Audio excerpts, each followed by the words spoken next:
कोई मनुष्य ऐसा नहीं है जिसके जीवन में दुख नहीं आते हों। दुख हर मनुष्य के जीवन में आते हैं, परंतु कोई उसे सहन कर पाता है और कोई नहीं कर पाता है। सुख को, दुख को उसे सहन नहीं कर पाता है। दुख उसे विचलित कर देता है, दुख उसे दिग्भ्रमित कर देता है, दुख उसकी आत्मा को क्लेश पहुंचाता है और वह उसका निराकरण नहीं कर पाता है। एक नवयुवक, उसे जब जीवन में दुख आता तो उसे सहन नहीं कर पाता, उसका निराकरण नहीं कर पाता, तो उससे बड़ा विचलित हो जाता है। तो एक संत के पास में गया और अपनी समस्या का समाधान पूछा कि प्रभु, मुझे जब दुख आता है तो मैं उसे सहन नहीं कर पाता हूँ, मैं विचलित हो जाता हूँ, किम कर्तव्य विमूढ़ हो जाता हूँ, जीवन से निराश हो जाता हूँ, मुझे कुछ सूझ नहीं पड़ता है, इसका मुझे कोई आप उपाय बताइए। तब संत ने कहा कि एक गिलास पानी लेकर के आओ। तो वो एक गिलास पानी लेकर आया। उन्होंने कहा एक मुट्ठी नमक लाओ। तो एक मुट्ठी नमक लाया। इसके नमक इस पानी की गिलास में डाल दो। पानी गिलास में नमक डाल दिया कि अब इसको पी जाओ। तो गुरु, ये तो बहुत ही खारा है, ये तो पीने योग्य नहीं है, मैं कैसे पीऊँगा? कि तुम इसे पी के देखो। तो उससे बहुत मुंह बिगाड़ते हुए खारे पानी को पी लिया। अब उसने कहा अब एक मुट्ठी नमक और लो और मेरे साथ चलो। संत ने उसे एक मुट्ठी नमक लेकर के अपने साथ ले चलने को कहा। दोनों गांव के बाहर एक तालाब के किनारे आए और संत ने कहा कि ये मुट्ठी नमक इस तालाब में फेंक दो। तो उसने मुट्ठी नमक तालाब में डाल दिया। उसने कहा अब इस तालाब का पानी पियो। तो उसने पानी पिया तो उसने कहा कि ये खारा लगा? कि नहीं, बहुत मीठा लगा। तो फिर वो नमक कहाँ गया? यही तुम्हारे दुख का कारण कि तुमने अपने मन को, अपने विचारों को, अपने दृष्टिकोण को छोटा बना लिया है।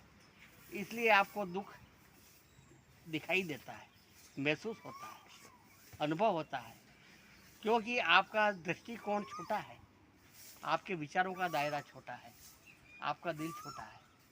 आपने दुख को एक अपने प्रति संकट समझ लिया, जबकि आप अगर बड़ा दृष्टिकोण रखते हैं, दिल बड़ा रखते हैं, विचार बड़े रखते हैं, तो ये सोचते हैं कि दुख ये हमारे जीवन के लिए बहुत आवश्यक है। ये दुख तो भगवान की, ईश्वर की हमारी देन है, ये हमारी ईश्वर की कृपा है जो उन्होंने हमें दुख दिया। दुख आपके जीवन की दिशा को बनाता है, आपके संकल्पों को दृढ़ करता है, आपके जीवन को मजबूत बनाता है। राही की पंथ परीक्षा क्या, जो पथ में बिखरे शूल न हो, और मांझी की धैर्य परीक्षा क्या, जब तक प्रवाह प्रतिकूल न हो। चट्टानों का चीर के सीना नदी दूध की लाना है, दरिया में तो लाश बहेगी, हमको उल्टा जाना है। जीवन में दुख आएगा तभी आदमी परिष्कृत होगा और उसका परिष्कार होगा, वो आगे बढ़ेगा। और इसलिए सुख की कामना मत करो, अपने जीवन में दुख की कामना करो कि सुख के माथे सिल पड़ो, जो नाम हृदय से जाए, और बलिहारी व दुख की जो पल पल नाम रटाए। दुख तो बहुत जीवन के लिए आपके फायदेमंद है कि हमेशा आपको ईश्वर का नाम रटाता है, क्योंकि दुख में सुमिरन सब करे, सुख में करे न कोई। सभी दुख में भगवान का नाम लेते हैं, इसलिए दुख तो बहुत बढ़िया चीज़ है। और दुख वह क्या है कि वह आपको एक ऐसी चमत्कारिक ऊर्जा देता है कि भो दारिद्र्यम नमस्तुभ्यम सिद्धो हम तम प्रसादतः पश्याम हम जगत सर्वम न माम पश्यति कश्चन। मेरे दुख पड़ा, मैं गरीब हो गया, तो मुझे एक सिद्धि प्राप्त हो गई है कि मैं पूरी दुनिया को देख रहा हूँ, पर दुनिया वाले मुझे नहीं देख रहे हैं। ये मेरे में चमत्कार पैदा हो गया। जब कोई प्रोसेशन बंदोरी निकल रही होती है, तब दूल्हे का मुंह तो सब देखते हैं, परंतु जिसने गैस का हंडा उठा रखा है उसके मुंह को कौन देखता है? उसे कोई नहीं देखता।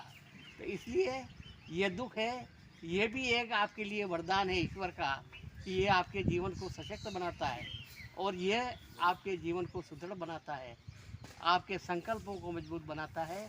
इसलिए अपने विचारों को बड़ा बनाओ, अपने दृष्टिकोण को बड़ा बनाओ। दुख को दुख मत समझो, तो आपको दुख नहीं लगेगा। जिस तरह से उस एक पानी के गिलास में एक मुट्ठी नमक खारा लग रहा था, परंतु वही नमक इस सरोवर में डालने से आपको खारा नहीं लगा, क्योंकि गिलास जो है वो एक सीमित, और जो तालाब है यह विस्तृत है।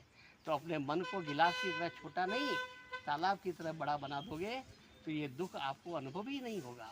इसलिए हमेशा अपने दृष्टिकोण को बड़ा करें, अपने विचारों को बड़ा बनाएं, अपने दिल को बड़ा बनाएं और दुख को स्वीकार करें और उसे अपने जीवन का एक बहुत अच्छा अंग माने।